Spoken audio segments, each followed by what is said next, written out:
En México nacen al año 2.400 niños con problemas de audición o sordera, y las cifras tienden a incrementarse debido a factores relacionados con el embarazo, genética, contaminación e incluso sin razón aparente. Las infecciones mal cuidadas, los reproductores de música MP3, videojuegos, así como diversas enfermedades como la hipertensión y la diabetes afectan también al oído, a niños, jóvenes y adultos. Hoy, en el estudio de los especialistas nos acompaña el doctor Saúl Adame, médico otorrino, director de la unidad de diagnóstico, quien nos explica qué causa la sordera y las medidas preventivas que debemos tomar para corregir este padecimiento. Entérese más. Hoy, en A Su Salud, hablaremos de las enfermedades más comunes de la infancia, sus síntomas, formas de contagio y prevención. Nos acompaña del Centro Hospitalario Unión el doctor César Dávila, médico pediatra. Las lesiones que pueden producirse en la práctica deportiva comúnmente son fracturas, esguinces o luxaciones, pero existe otro tipo de lesiones denominadas neuropatías por atrapamiento, en las que se pueden ver involucrados los diversos nervios periféricos. Su sintomatología: alteraciones de la sensibilidad, hormigueo, calambres, debilidad y dolor que se localiza en el brazo y principalmente en los dedos de la mano, sin una evidencia de alteración vascular. Hoy, en el estudio de A Su Salud nos acompaña de la unidad de rehabilitación el doctor Ismael Mariscal, especialista en medicina física y rehabilitación. Nos explica cómo tratar este tipo de lesiones. Entérese más. Bienvenido a Su Salud, el programa de los especialistas, en vivo desde Colima, Colima.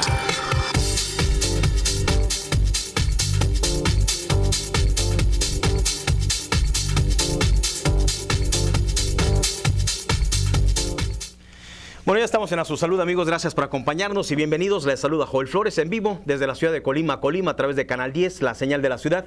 Te invito muy cordialmente para que te quedes a disfrutar de este programa. Ya escuchamos en este avance de todo lo que tendremos. Bueno, estaremos hablando de todos estos padecimientos y vamos a agregar uno más que nos faltaba en este avance, que son los problemas de cateterismo. Bueno, más bien la intervención que se hace de cateterismo para destapar arterias, todos los riesgos que predisponen a un paciente pues para que llegue a todos estos aspectos de cateterismos, por ejemplo, que se tienen que hacer por parte del cardiólogo intervencionista. Todo esto lo platicaremos en el estudio. Quédese con nosotros a disfrutar de todos estos temas. Estaremos platicando primeramente con el doctor Saúl Adame Barreto, director de la unidad integral de aquí de Colima. Estaremos hablando de la sordera, un padecimiento también que es frecuente, es común en nuestra comunidad. Y bueno, creo que son de los padecimientos que a veces aprendemos a vivir con ellos y los vamos dejando que vayan creciendo, etcétera, o complicándose. Y de todo esto estaremos platicando. Quédese con nosotros, participe. Si usted nos sintoniza en www.asusalud.tv por internet, muchísimas gracias. Para quienes nos buscan o nos siguen por Facebook o por Twitter también, muchísimas gracias. Como A Su Salud, el programa de los especialistas. Doctor Saúl Adame, ¿cómo está? Bienvenido al programa. Buenos días. Gracias por la invitación. Gracias a usted por acompañarnos. Bueno, vamos platicando de lo que es sordera. La sordera es la salud auditiva, ¿verdad? ¿Qué tan frecuente es la sordera en nuestra sociedad, doctor Adame? Bien, es muy frecuente y cada día, desgraciadamente, esto se presenta con mayor incidencia debido a que tenemos más factores que nos dañan de alguna manera la audición, como son el ruido, la contaminación ambiental, el que los jóvenes o por cuestiones de entretenimiento en discotecas o por aparatos auditivos de sonido se pueden dañar por accidentes. La sordera, bueno, la podemos clasificar en congénita, donde pueden niños nacer con problemas ya con daños en la audición, o adquiridos en el transcurso de la vida por algunas enfermedades como diabetes, como hipertensión, como la exposición a ruidos intensos, a disparos o ya laborables también en maquinaria pesada.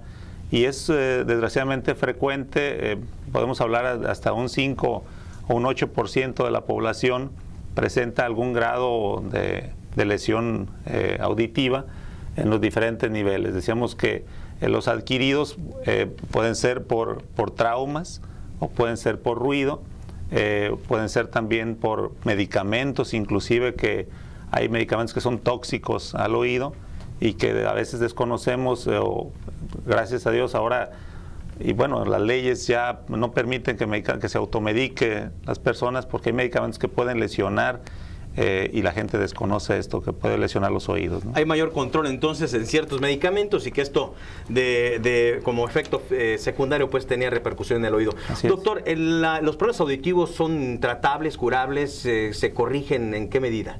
Bien, también volvemos a la clasificación. Los que son congénitos normalmente son problemas que atañen o bien a la vía auditiva, porque no se forma el pabellón auricular o el conducto, o ya lesiones al nervio auditivo, a lo que es el caracol del oído interno, por tóxicos en la madre en el embarazo, por infecciones, sobre todo virales como la rubeola, la varicela, el sarampión, la parotiditis en la madre embarazada en los primeros 3 meses del embarazo puede causar una lesión y puede nacer un niño con problemas de sordera en diferentes grados, que pueden ser total o puede ser superficial o moderada. Parcial. Oiga, doctor, hay anacusia y hay hipoacusia. Así es. Es la parcial y total. Así es, la hipoacusia, que puede ser superficial o moderada, profunda, y la anacusia, que es una pérdida total. Vamos a compararla con la visión, sería como una ceguera total, una anacusia, que es la sordera total. Y luego, donde falta cierto grado de audición, que algunas veces hablándoles un poco más fuerte o subiéndole a la televisión un poco, con eso escuchan. Obviamente también encontramos la presbiacusia, que es con la edad, la parte degenerativa de la edad, en que después de los 45, 50 años, en diferentes grados podemos ir presentándola, y vemos que nuestros adultos mayores, ya 70, 75 años, un porcentaje muy importante, 80%, ya presentan problemas auditivos a diferente grado. Bien, doctor. Entonces, hay procedimientos que pueden curar la sordera, se cura.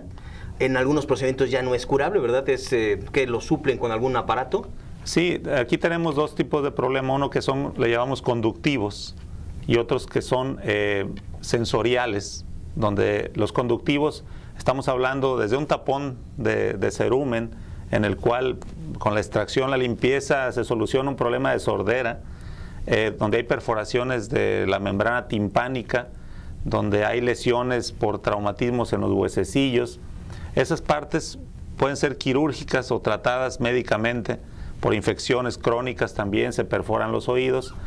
Y la parte donde ya está lesionado, la parte interna del oído interno, el caracol, el nervio auditivo, ahí ya no le podemos ofrecer quirúrgicamente. Algunas veces algunos medicamentos pueden mejorar, o la rehabilitación ya por medio de un auxiliar auditivo o un aparato para la sordera, como comúnmente lo llamamos. Doctor, me gustaría que en este modelo que nos trae por aquí nos dijera en qué parte exactamente se pierde la audición, en dónde se conecta el sonido con, pues seguramente nuestro cerebro, ¿no, doctor? Que es ¿cómo es el mecanismo? Bien, la parte de la audición es algo muy complejo y a la vez es muy interesante, porque las ondas llegan por ondas sonoras. Posteriormente en el tímpano, o sea, entran al oído.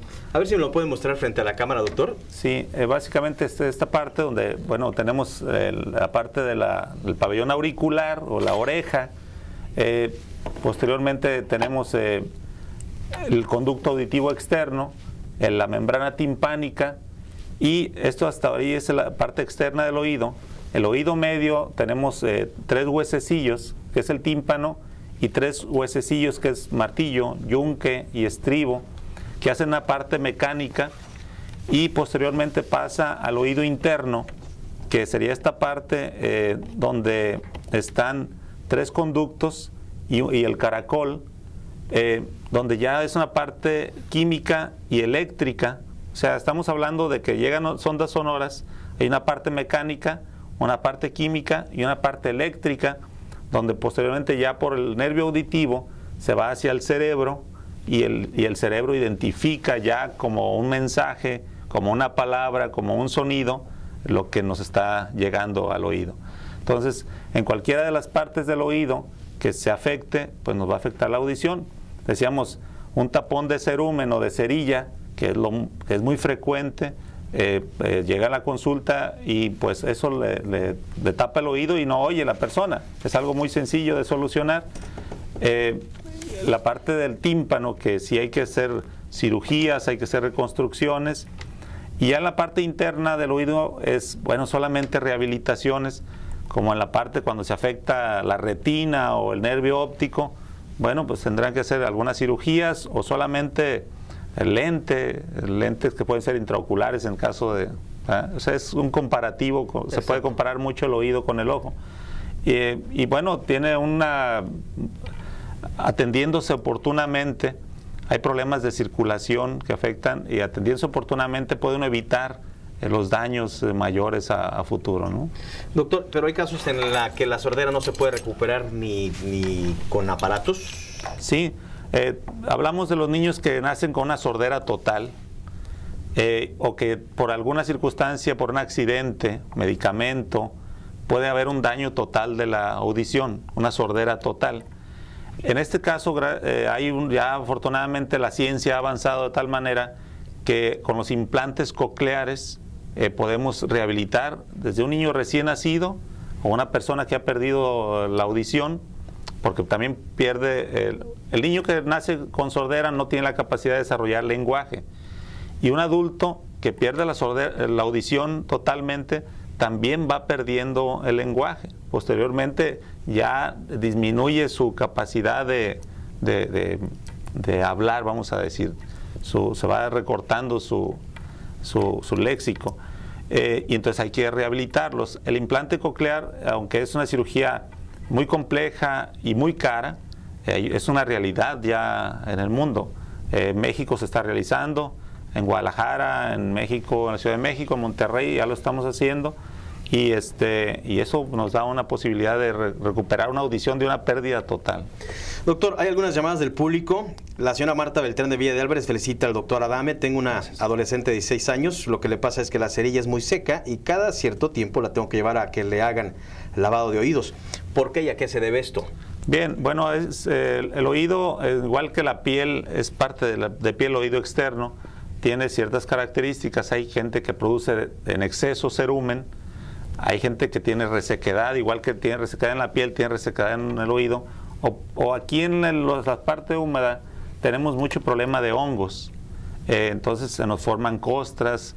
También el hecho de la gente se manipule los oídos con cotonetes o pasadores. Nosotros en la cuestión médica, en los otorrinos, hacemos una broma que no es tan broma. Decimos que gracias a los cotonetes, los otorrinos tenemos mucho trabajo. Entonces, recomendarle a la gente que no se manipule los oídos, y bueno, que acuda a su especialista o a su médico de confianza mínimo cada 6 meses o cada año, igual que acudimos con el odontólogo para hacernos una limpieza dental, hacer una limpieza de los oídos. De los oídos, si ustedes lo prescriben, ¿verdad? Incluso limpiarse los oídos con los codos, dicen. Con los codos, decían. Doctor, bueno, hay distintos procedimientos de luego para hacer medicina oportuna. Aquí es donde, amigos de A Su Salud, debemos hacer este tipo de llamados, a acercarnos al especialista, al otorrino en este caso, para que hagan una revisión de oído, nariz y garganta, doctor, que va muy comunicado todo esto, ¿no? Así es. Bueno, antiguamente eran ojos, oído, nariz y garganta. Era un solo especialista. Sí. Y esto, bueno, es demasiado amplio y se dividió en 2 especialidades. Se dividieron la chamba, sí, así entre los oftalmólogos y desde luego la otorrinolaringología, que es muy interesante, doctor. En el caso de la anacusia, que es en el caso de la hipoacusia, que es una audición parcial o sordera parcial, en la edad empieza a notarse esto de manera más frecuente, vamos, la edad juega algún papel importante en esto. Bueno, cuando uno ha estado expuesto a un ruido muy intenso en forma laboral o accidental, pues puede presentarse a una edad temprana. Hay enfermedades también hereditarias como la otoesclerosis, que es una enfermedad que se presenta en jóvenes, más frecuentemente en mujeres, donde van perdiendo progresivamente la audición, y bueno, tiene que atenderse. Esto tiene una buena solución quirúrgica, o bien una rehabilitación por medio de auxiliar auditivo, y la que se presenta con la edad por mala circulación, por diabetes o hipertensión, que de alguna manera, bueno, también podemos ayudar a limitar o a prevenir un poco. Muy bien, doctor, pues aquí la invitación para atendernos a tiempo y a los papás, ¿no, doctor? Llevar a las criaturas a hacer este tipo de estudios que se pueden escapar de primera mano, ¿no? Del momento del nacimiento se supone que se hacen todos esos estudios, sin embargo a veces se pueden escapar o con el tiempo puede adquirirlos. Sí, definitivamente la atención oportuna de la audición. Encontramos muchos pequeños que entran al kinder o a primaria y no aprenden rápidamente como los demás compañeros. Y ahí invitar a los padres a una detección oportuna de que pueden tener una pérdida auditiva, muchas leve, y que se puede corregir.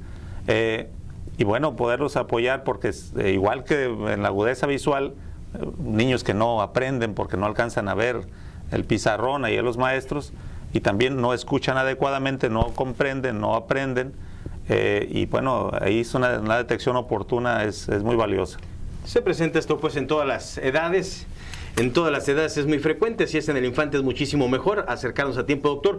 Es preocupante ver ahora tantos jóvenes con aparatos, con Walkman, con MP3, con aparatos, que los aparatos tienen sus dos partes que afectan, no tanto como foco de infección, así es, como por los altos decibeles que estos puedan usarse. Así es, definitivamente la humedad, el hecho de traerlos tanto tiempo en los oídos afecta o produce una otitis externa por hongos. Y la parte grave, delicada, es la lesión al oído interno, arriba de 100 decibeles, un disparo de un arma de fuego tiene 150, 130 decibeles, y hay aparatos que tienen en las discotecas arriba de 150 decibeles. Entonces estos a la larga van a causar una lesión auditiva. Y se supone que están regulados estos centros, se supone que hay atención en esto. Doctor, finalmente, muy breve, nos vamos a despedir, vamos a los teléfonos del Centro Integral de Diagnóstico aquí en Colima, donde encuentran por supuesto el doctor Saúl Adame. Hay muchas preguntas, hay más inquietudes, tendremos frecuentemente al doctor Saúl Adame para despejar inquietudes de distintos padecimientos o patologías también que por supuesto competen a lo que es la otorrinolaringología. Aquí vemos el teléfono. La pregunta, doctor, parcialmente se va perdiendo entonces la audición por la edad y hay un grado normal, se puede decir, hasta cierto punto es tolerable esto. Sí, así es. A partir de los 60, 65 años es cuando ya se nota más, y son para los sonidos muy agudos. El timbre del teléfono, no sé, una alarma del reloj, a lo mejor el celular. Algunos sonidos no los escuchan muy bien, aunque la audición en general es buena, para algunos sonidos en particular van perdiéndolos. Y no nos debemos de preocupar como la presbicia o vista cansada, por ejemplo. Así es, acá la llamamos presbiacusia, y la presbicia, bueno, es la vista cansada, es el oído cansado, de alguna manera así. Qué interesante. Bueno, pues la medicina oportuna, la medicina a tiempo, desde luego aquí también es importante que ustedes, amigos de A Su Salud, pues, se acerquen a su médico especialista y desde luego hagamos esa medicina oportuna. Es un chequeo general que se hace de oído y desde luego con aparatos y tecnología que ustedes cuentan en la clínica. Ya hablaremos de todo esto, doctor, en su momento. Muchísimas gracias por esta visita. Gracias, el día de hoy, A Su Salud, el programa de los especialistas. Aquí el teléfono del doctor Saúl Adame Barreto, 313-2828, ¿sí es correcto? Así es, correcto. 313-2828, para quienes nos escuchen y nos ven allá en la costa, 01312-313-2828. Hacemos la pausa comercial, regresamos de inmediato porque estaremos platicando. ¿Con quién estaremos platicando? Con el doctor César Dávila, y estaremos hablando de las enfermedades respiratorias, principalmente en el recién nacido. Vamos a la pausa, regreso con usted a Su Salud, el programa de los especialistas. Nuestras amigas las vitaminas. A diario escuchamos que las zanahorias son ricas en vitamina A y que las frutas cítricas como el limón, la naranja, los vegetales, las cebollas y las acelgas son fuentes generosas de vitamina C. Pero eso no nos dice nada si no sabemos qué son las vitaminas y cuál es la función de cada uno de estos vigilantes de la salud. Las vitaminas son sustancias químicas no sintetizables por el organismo. Las encontramos presentes en pequeñas cantidades en los alimentos. No producen energía. y por tanto no implican calorías. Intervienen como catalizadores en las reacciones bioquímicas, provocando la liberación de energía. Son indispensables para conservar una buena salud, por lo tanto son indispensables para la vida. En A Su Salud presentaremos a nuestras amigas las vitaminas, con la intención de conocer mejor y saber dónde podemos encontrarlas, y con ello hacer medicina preventiva para mejorar la calidad de vida de nuestra familia. No se pierda nuestra siguiente cápsula en A Su Salud, el programa de los especialistas. www.asusalud.tv. Salud amigos, gracias. Escríbanos joelflores@asusalud.tv o visite nuestro sitio www.asusalud.tv. Aquí verá usted diversas entrevistas, temas especialistas, tanto de los programas de la ciudad de Guadalajara, Jalisco, que salen a nivel nacional, como por supuesto los programas de A Su Salud Colima, en donde participan pues todos los médicos que usted ya conoce y que por supuesto ha estado viendo en la transmisión de los programas de A Su Salud. Visítenos www.asusalud.tv. Aquí hay secciones de preguntas para todos los especialistas, sugerencias, críticas, en fin, todo lo que usted quiera enriquecer este espacio, adelante, www.asusalud.tv. Ya está con nosotros el doctor César Dávila, él es médico pediatra del Centro Hospitalario Unión. Deja que cuidemos de ti. ¿Cómo está, doctor? Bienvenido al programa. Gracias por acompañarnos. Y bueno, el tema que trataremos, por supuesto, son de las enfermedades respiratorias en recién nacidos. Sí, en recién nacidos. ¿Cuáles son estas, doctor? Bueno, el recién nacido tiene varias enfermedades propias de esta edad, pero las respiratorias son de las que más tememos y son las más frecuentes, ¿verdad? Hay múltiples, pero en general las más frecuentes son 3. La retención de líquido pulmonar, también le dicen taquipnea transitoria recién nacido, está la membrana hialina y la aspiración masiva de meconio. Son las 3 más frecuentes. Hay otras más raras como Mickey T. Wilson, hay neumonía congénita. La más frecuente de todas es la retención de líquido pulmonar. Y de ahí tenemos que entender que un recién nacido es normal de 37 semanas a 42 semanas. Entonces, cuando un bebé nace prematuro, pues es una enfermedad ventilatoria propia de esa edad. Mientras más prematuro, más la enfermedad, que es la enfermedad de membrana hialina. Esta es por falta de una sustancia que se llama factor surfactante, que evita que se colapsen los alveolos. Esto es como una bolsita, como un globito, cuando entra aire se mantiene expandido. Si no existiera esta sustancia, se quedaría pegado. Entonces, más prematuro, menos produce esta sustancia, y cuando nace el niño no tiene esa sustancia, se produce esta enfermedad de membrana hialina, que puede ser muy grave a leve. Se presenta también en pacientes de término o a veces después, cuando esta sustancia no se produce al morirse las células que producen este factor surfactante, que son los neumocitos tipo 2. La retención de líquido pulmonar es enfermedad de niños casi de término o un poquito más chiquitos, atendidos por cesárea, pero que estos niños durante el embarazo está con líquido el pulmón. Entonces, cuando nace no se saca este líquido. Entonces, esta enfermedad es corta, dura 72, 96 horas máximo, y se quita al reabsorberse el líquido por los linfáticos o las vénulas. Y la aspiración de meconio generalmente es más seria. Este es en niños que son de tiempo mayor al normal, o sea, más de 41 semanas, que tienen sufrimiento crónico, se agudiza, y entonces hacen popó en los niños, hacen del baño dentro del útero. Entonces eso pinta el líquido que rodea, y eso se llama meconio. Lo inhala el bebé, y entonces ese líquido se puede ir a los pulmones, irrita, tapa, puede hacer una obstrucción parcial, hace como válvula, y entonces se expanden mucho los pulmones. O sea, puede dar dentro de esta aspiración de meconio varias entidades, como si fuera el pulmón de un fumador así expandido, puede crear un tapón total o puede crear después bronconeumonía. Esas son las 3 entidades más frecuentes. Más frecuentes en el infante, y que si no son atendidas, estas pueden dejar secuelas, ¿no, doctor? Recién nacido. Sí, bueno, sobre todo la aspiración masiva de meconio, cuando se presenta en un niño que tiene un sufrimiento fetal o es de posttérmino, pues junto con la enfermedad ventilatoria puede haber daño cerebral por la asfixia. Y la membrana hialina también, como es un niño prematuro, a veces tiene que ser sometidos a meses con ventilador o semanas. O sea, un ventilador es un respirador que ponemos por un tubo que respire a través de un aparato que mete oxígeno a cierta presión.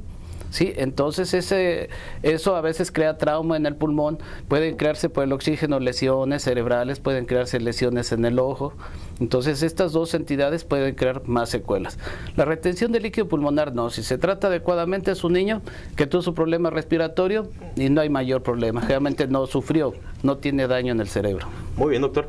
Oye, doctor, entonces se acerca esta etapa invernal, bueno, pues obviamente se incrementan todos estos padecimientos, ¿no? No tienen relación. ¿No tienen relación con no, estos tienen relación más bien con la atención antes de que nazca el bebé y la atención al nacer. Por ejemplo, un niño, pues si va a nacer prematuro, pues si hay una patología que obligan a obtener el niño antes de tiempo, o esa misma patología hace que nazca antes de tiempo. Entonces, es prematuro, puede tener enfermedad de membrana hialina, o poco prematuro, retención de líquido pulmonar.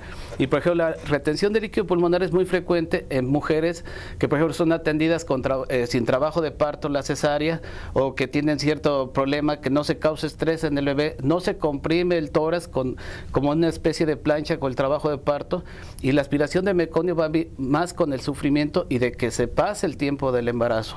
Entonces se pueden prevenir, muchos los previene el ginecólogo. Entonces la aspiración de meconio la vemos muy raro, porque se trata de que no sufra, que no llegue el tiempo que aspire ese líquido con meconio. Y en cuanto nace, es la intervención más importante, que debe estar un pediatra ahí o neonatólogo en el momento de que nace el bebé, porque si este meconio se encuentra en la boca, lo que debemos hacer, si se hace correctamente, es meter un tubo en la tráquea o aspirar directamente en la tráquea y no dejar que se vaya a los pulmones. Entonces ahí en segundos es importante la intervención para aspirar y se evita muchos problemas. Y la membrana hialina se puede mucho evitar dando al ginecólogo maduradores pulmonares, y estos son esteroides.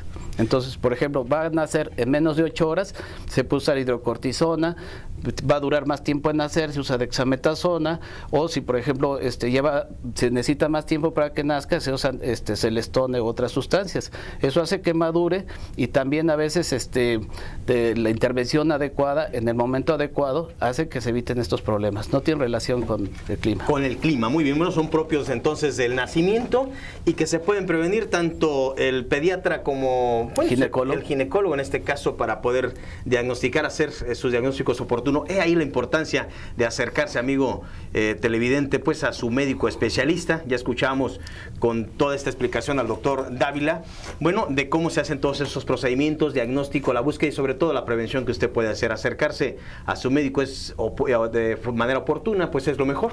Los datos en donde usted puede localizar al doctor Dávila, por supuesto en el Centro Hospitalario Unión, en el 311 3737 que vemos en pantalla. No se me vaya todavía, doctor, vamos a seguir charlando con los médicos especialistas del Centro Hospitalario Unión. También nos acompaña el doctor, discúlpeme, doctor José Ángel Cruz, ¿verdad? El doctor José Ángel Cruz. ¿Cómo está, doctor? Hola, Juan. Gracias por acompañarnos también del Centro Hospitalario Unión. Gracias. Bienvenido al programa. Para platicarnos un poco de lo que son también las enfermedades cardiopatías isquémicas y todas las enfermedades relacionadas al corazón. ¿Cuáles son las más frecuentes, doctor? Mira, la cardiopatía isquémica es una enfermedad que se produce por una enfermedad en las arterias coronarias. Ese es el nombre de las arterias que llevan la sangre al corazón, y se generan en el 90% por un proceso mecánico obstructivo. Bien, doctor, en lo que platicamos voy a poner esta máquina por aquel lado, pero si nos puede ilustrar por favor con algunas imágenes de los procedimientos de esto que nos está usted hablando. Entonces, nos habla usted que las arterias se ven con este problema, ¿verdad? Sí, esta enfermedad es un proceso inflamatorio que se genera a nivel del endotelio vascular. Anteriormente se pensaba o se creía que esta enfermedad se producía por el depósito de grasa, de calcio, de colesterol en la tubería, que son las arterias, como un proceso de acumulación de sarro adentro de una arteria. Ahora se sabe muy bien que la parte interna, este es un esquema en donde la parte interna de la arteria, que es el endotelio vascular, se genera un proceso inflamatorio en el cual se va generando una inflamación, y esto va haciendo una endocitosis, es decir, una entrada de células calcio al interior, ¿sí?, de la pared del vaso, que esto va generando un proceso obstructivo. En este corte coronal estamos observando cómo la luz del vaso va disminuyendo y se va incrementando en la pared el depósito de grasa y calcio. Se disminuye la luz. Así es. Esto, para que se vamos, para que vaya disminuyéndose la luz de la arteria, ¿cuánto tiempo pasa sin, no hay un tiempo, ¿verdad? No hay un tiempo, pero el proceso de aterosclerosis se ha demostrado que desde edades tempranas, desde los niños, se empieza a generar cuando existe la conjunción de muchos factores de riesgo. ¿Qué son los factores de riesgo? Bueno, pues el factor de riesgo es la posibilidad o el mecanismo que va a generar que se genere esto. Existen muchos factores de riesgo, desde los factores genéticos, hereditarios, hasta los factores ambientales, que pueden ser enfermedades o pueden ser hábitos, como el sedentarismo, el uso de tabaco, o enfermedades como la hipertensión arterial, la diabetes, la dislipidemia, que van a generar y confluir y manifestarse en cada organismo de manera diferente para que se empiece a generar este proceso que se llama aterosclerosis coronaria. Doctor, ¿y qué se debe hacer? Primero es diagnosticarla, ¿no?, para dar tratamiento. Sí, lo más importante es la detección temprana, oportuna de estos problemas.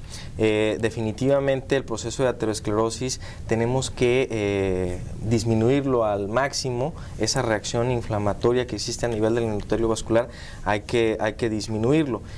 Tenemos que hacer muchas modificaciones tanto en el estilo de vida como la prescripción de ciertos medicamentos. Eso como medida precautoria o preventiva, ¿no? Así es. La aterosclerosis es una enfermedad que no tiene cura, es una enfermedad que podemos controlar. Y los procesos mecánicos obstructivos, ya cuando el porcentaje de la luz del vaso es de un 70% o más, en donde ya comprometen el flujo a nivel coronario y que se vienen las manifestaciones clínicas como es el dolor precordial, que la gente llama angina de pecho, ¿sí?, o el infarto, el dolor precordial prolongado, sí, anginoso de más de 30 minutos, en donde ya la arteria se ocluyó. Bueno, pues existen procedimientos para quitar esa obstrucción, que pueden ser tratamientos médicos como fibrinolíticos o tratamientos mecánicos como es el intervencionismo coronario y particularmente la angioplastía. Pero estos procedimientos van a resolver el proceso mecánico obstructivo, pero no en sí la enfermedad aterosclerótica. Ahí es donde se tiene que hacer la prevención secundaria y controlar todos los factores de riesgo y dar un tratamiento para hacer que ese proceso de aterosclerosis se autolimite. Doctor, sin embargo, se están viendo todas esas patologías en edades más tempranas. Sí, y esto tiene que ver mucho con el estilo de vida que estamos llevando. Bueno, actualmente ya pues somos más sedentarios, tendemos más a la obesidad, es mucho más fácil el uso de sustancias tóxicas y esto va favoreciendo que influyan sobre también enfermedades como es la diabetes mellitus, la hipertensión arterial y el desarrollo de esto que es la aterosclerosis. Doctor, ¿y a qué edad, por ejemplo, sabemos que el procedimiento de un cateterismo para liberar este taponamiento pues va generalmente a una edad, pero hay edades tempranas en las que se hagan estos procedimientos? Bueno, mira, el cateterismo cardíaco es una herramienta que nosotros utilizamos para tratar una enfermedad en concreto, un tipo de cardiopatía isquémica que sería lo que actualmente está clasificada como síndrome coronario agudo, ¿sí? En donde ya nosotros, mediante un estudio integral del enfermo, pudimos hacer la detección de que padece este problema y hacemos el cateterismo con la idea de resolver el proceso mecánico obstructivo antes de que llegue al infarto. O la otra entidad en la cual hacemos el cateterismo es cuando el paciente está infartado y necesitamos abrir urgentemente la arteria para restablecer el flujo sanguíneo. Pero en sí el cateterismo cardíaco no es un procedimiento que se tenga que hacer de manera rutinaria a un paciente que llega con un cuadro de dolor precordial. Ese paciente que tiene dolor precordial o dolor torácico tiene que ser sometido a una serie de estudios para identificar si el problema efectivamente es de tipo cardíaco y si es de tipo cardíaco, este es de etiología coronaria o no, para nosotros entrar y ver las arterias mediante el cateterismo y encontrar el problema de la estrechez y resolvérselo mediante la angioplastía. Pero no hay una indicación para hacer de manera rutinaria el cateterismo. Así es. Bueno, se tiene que hacer, por supuesto, un diagnóstico específico y hacer el procedimiento adecuado, ¿no? Doctor, pues aquí lo importante es invitar al público, desde luego, a disminuir los riesgos que nos llevan a este tipo de enfermedades. El ejercicio, la alimentación, nuestro estilo de vida, el problema de la obesidad que está claramente declarado, vamos, es un factor muy, muy importante. Disminuir todos los factores de riesgo y hacer medicina, pues lo que siempre insistimos, oportuna, medicina precoz es acercarnos al especialista. ¿En qué consiste el diagnóstico que usted me va a realizar? Mira, generalmente todos los pacientes que tienen una enfermedad crónica degenerativa, como es la diabetes mellitus, la hipertensión arterial, tienen que pasar por lo menos una vez al año a una revisión cardiológica, en donde, bueno, ya nosotros los cardiólogos hacemos la evaluación de estos enfermos y los sometemos a ciertos estudios diagnósticos para ver si ya existe de manera incipiente estos problemas de aterosclerosis. ¿Sí? La enfermedad arterial coronaria pues se predispone mucho por estas enfermedades como es la diabetes mellitus y la hipertensión arterial. Muy bien, doctor José Ángel Cruz, estamos escuchando pues de todo este tipo de procedimientos. Hay que familiarizarnos, la sociedad necesita tener más información de todo lo que se debe realizar y cómo podemos prevenir este tipo de pues acontecimientos tan terribles, ¿no, doctor? Hubo un infarto agudo del miocardio, cualquiera de estos padecimientos, vamos. Y con la medicina oportuna es tan sencillo, estos pasos tan básicos, puede uno saber o frenar la enfermedad.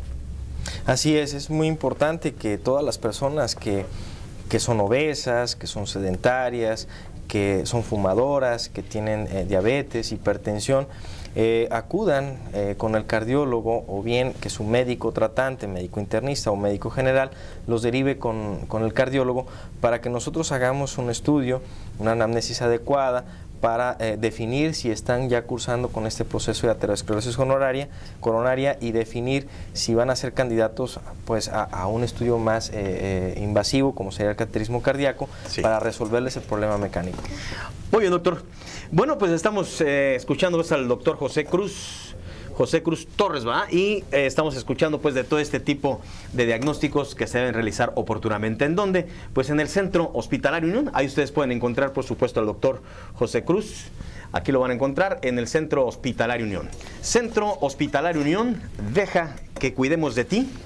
Pues para atender, nuestros médicos están certificados y el personal de enfermería titulado está a su servicio las 24 horas, con consultas de especialidad médicas como medicina general, medicina interna, cardiología, neumología, urología y más. Pregunte por nuestros atractivos paquetes de maternidad, apartándolos desde 1,000 pesos. Abonando mensualmente también hasta el nacimiento de su bebé. Todos estos paquetes les ofrece el Centro Hospitalario Unión. Aquí ustedes ven el teléfono 01312 para quienes nos ven en la costa, 311-3737. Ahí encontrarán, por supuesto, al doctor José Ángel Cruz Torres y al doctor César Dávila. Bien, doctor. Se me está escapando, es que de repente se nos van los nombres. ¿Cómo está, doctor? ¿Bien? Bien, gracias. Interesante toda esta charla, ¿no? Sí. Muchas gracias por lo que nos ha venido a proporcionar. El público le está hablando, sus pacientes se están reportando con el doctor Dávila. Muchas gracias, doctor. Muy amable por habernos acompañado. Gracias al doctor José Cruz también. Bueno, nosotros vamos a la pausa comercial. Regresamos de inmediato en A Su Salud, en vivo desde la ciudad de Colima. Regresamos con usted. Llame, participe, plantee las preguntas. Enseguida el doctor Ismael Mariscal de la Unidad de Rehabilitación Física aquí en Colima ya está con nosotros. Antes de esta pausa comercial, regreso con usted a Su Salud. Entre el sobrepeso y la obesidad existen varios grados de evolución y todos tienen un tratamiento específico. Intelimed, Grupo Integral de Cirugía y Tratamientos para la Obesidad. Intelimed, grupo multidisciplinario de médicos especialistas en medicina interna, nutrición clínica, psicología clínica de obesidad, especializados en el tratamiento de padecimientos de enfermedades metabólicas como la diabetes, obesidad y síndrome metabólico. Ofrece tratamientos de cirugía metabólica, mini gastric bypass, manga y banda gástrica, balón intragástrico, seminario de información para candidatos. Grupo Intelimed, ubicado en el Centro Médico de Colima. Ya estamos al aire. Ok, continuamos en A Su Salud, amigos. Ya está con nosotros el doctor Ismael Mariscal. ¿Cómo está, doctor? Muy bien, muchas gracias. Qué bueno, doctor. Ya saliendo de su garganta, de sus problemas, ya está mejor. Ya lo pues ya vamos de salida. Qué bueno, doctor. Qué bueno. El doctor Ismael Mariscal, director de la Unidad de Rehabilitación Física aquí en Colima, nos va a platicar, doctor, de las neuropatías, ¿no? ¿Qué tipo de neuropatías? Bueno, yo creo que pues hay muchísimas neuropatías, hay de miembros superiores y miembros inferiores, pero creo que podríamos platicar el día de hoy un poco acerca de las neuropatías periféricas de los miembros superiores. Esto es el término de neuropatía, nos indica una afección, un problema en un nervio periférico. Entonces, en el miembro superior, pues tenemos varios nervios periféricos, desde el nervio circunflejo o axilar, el radial, musculocutáneo, el cubital, el mediano y alguno otro por ahí. Estos nervios tienen su origen a partir de la región cervical, a través de las raíces cervicales, que conforman un plexo, que es el llamado plexo braquial. Este plexo braquial está constituido por la raíz cervical número 5, 6, 7, 8 y la primera torácica. Y a partir de ahí se van desencadenando y conformando algunos troncos, tronco primario, tronco secundario, hasta terminar a nivel de la axila, ya en la conformación de lo que van a ser los nervios periféricos. Podemos hablar primero de ascendente a descendente, del nervio circunflejo o axilar. Este nervio circunflejo o axilar da la inervación al área muscular del deltoides. Y entonces, cuando todo funciona bien, el paciente o nosotros podemos realizar los movimientos del hombro en la flexión, en la extensión, en la apertura. Cuando hay alguna lesión de este nervio axilar o circunflejo, ya sea traumática, ya sea por alguna elongación, algún traumatismo, a veces que la gente queda colgada de algún lado, o incluso con el uso de las muletas. Las muletas, cuando no se utilizan adecuadamente, realizan un mecanismo de presión sobre el área axilar por donde pasa ese nervio axilar. Y entonces lo que ocurre es que el paciente no tiene movimiento para levantar el hombro y tiene entumida en la parte externa del brazo. Esa es una lesión del nervio circunflejo o axilar. Hay otro nervio que es el nervio musculocutáneo, y este nervio nos permite realizar la flexión del codo. Este nervio musculocutáneo le da la inervación al músculo bíceps o al conejo, como lo conocemos más frecuentemente. Cuando este nervio musculocutáneo se daña, entonces el paciente tiene imposibilidad para poder realizar la flexión del codo. Tenemos otro nervio que es el nervio radial, básicamente formado a partir de las raíces C6 y C7. Este nervio radial desciende por la parte posterior del brazo y antebrazo y da la inervación al músculo tríceps o tricipital. Este músculo tríceps tiene la función de extender el codo. De manera que cuando hay alguna lesión en alguna parte del nervio radial, el paciente tiene imposibilidad para la extensión del codo. Pero además, el nervio radial también inerva a algunos músculos que se llaman primer radial, segundo radial y cubital posterior, y que nos permiten realizar la extensión de muñeca. Cuando el paciente tiene algún problema, entonces no puede extender la muñeca. Si es hombre, pues lo vacilan porque la mano se le cayó, ¿verdad? Si es mujer, pues no hay ningún problema. También el nervio radial inerva a los músculos extensores de los dedos y también le da inervación al músculo extensor corto y largo del pulgar. De manera que cuando hay una lesión periférica tenemos caída de la muñeca y caída de los dedos. Esto también es muy común que se presente cuando la persona recién se casa, en el hombre. ¿Por qué? Se le llama también la lesión de la luna de miel, porque como la primera noche pues hay mucho cariño, entonces el hombre pone la mano debajo de la cabeza de la mujer y no la quita de ahí toda la noche. Entonces hay un mecanismo de presión de la cabeza de la mujer sobre el nervio, y como está toda la noche, pues el nervio se daña, de manera que a la mañana siguiente pues la mujer puede llevarse un desengaño porque cree que se casó con alguien al que se le cayó la mano. Okay. ¿No? Pero ese es el síndrome de la luna de miel. Síndrome de la luna de miel. Así es, por lesión del nervio radial. Afortunadamente este tipo de problema se recupera sin mayor problema. Después viene el divorcio, 2-3 semanas. No, hablo del otro problema del nervio, no del matrimonio. También tenemos otro nervio que es el nervio mediano.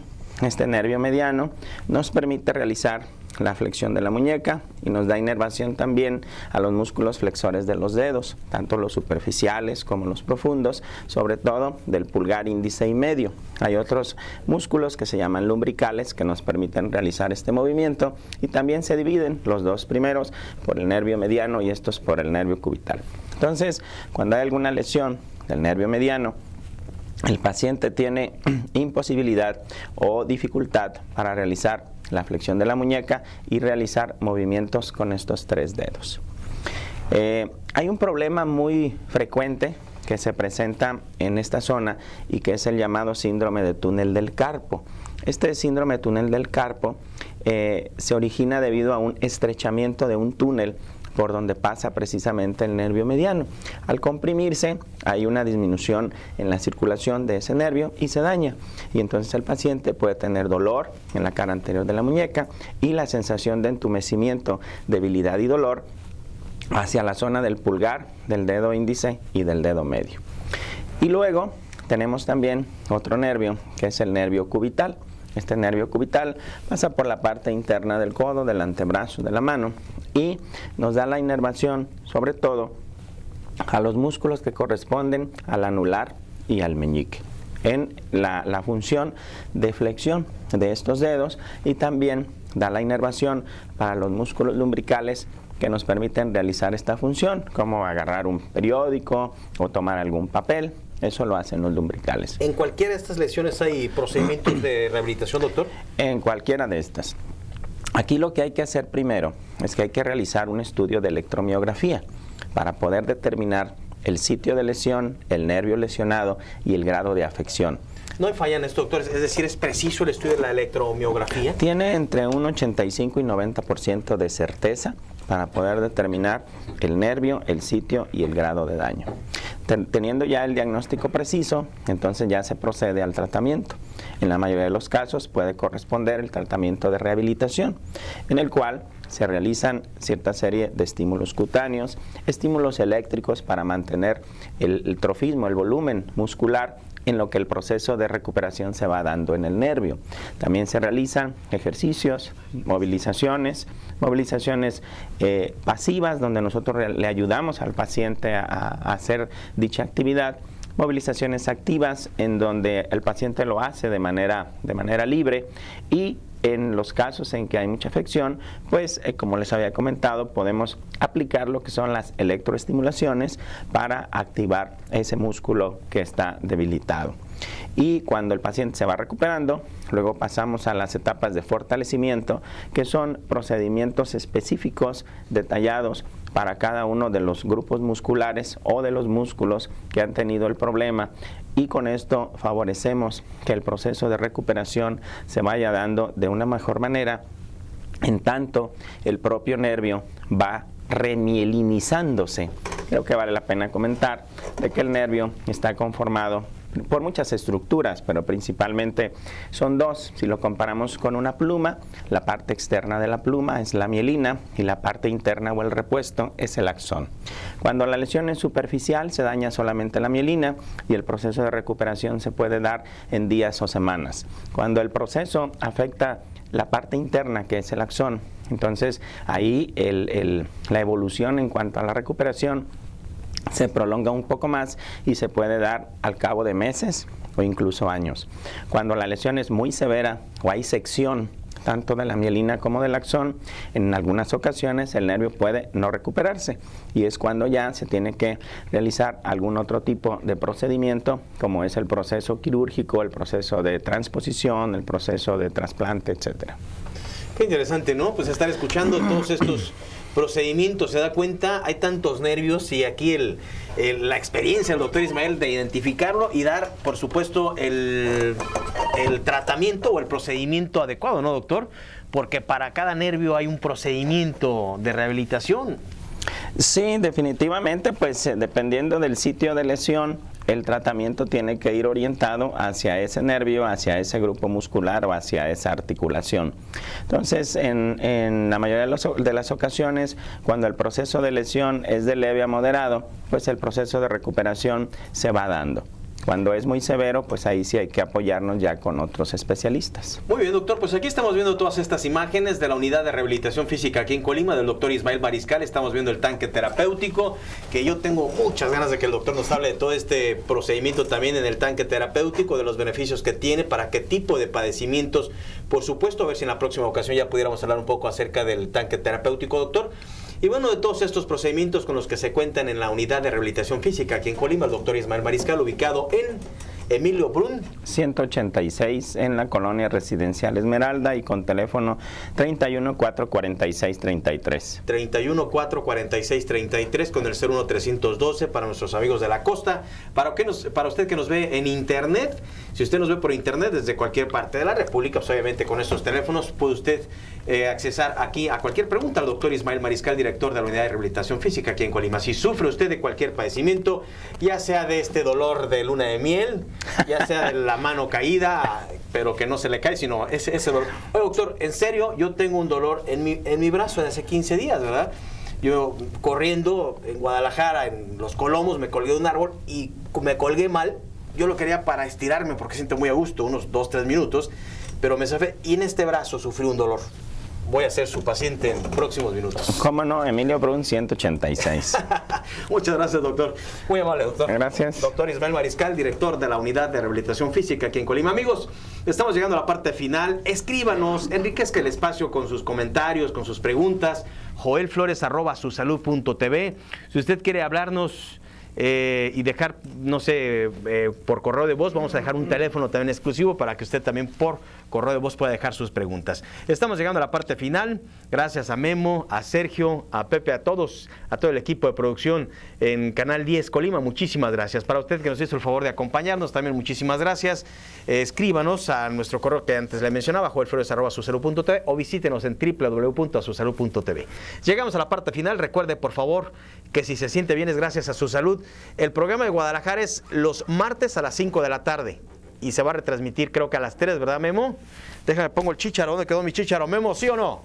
Sí, me dicen que sí. Entonces, a las 3 de la tarde, el programa de Guadalajara, los martes 5 de la tarde, con varias retransmisiones. El programa de las 3 es en retransmisión. Y los sábados en Colima, 11 de la mañana, de 11 a 12, para que usted nos acompañe también con varias retransmisiones. Muchísimas gracias. Recuerde, por favor, que si se siente bien es gracias a su salud.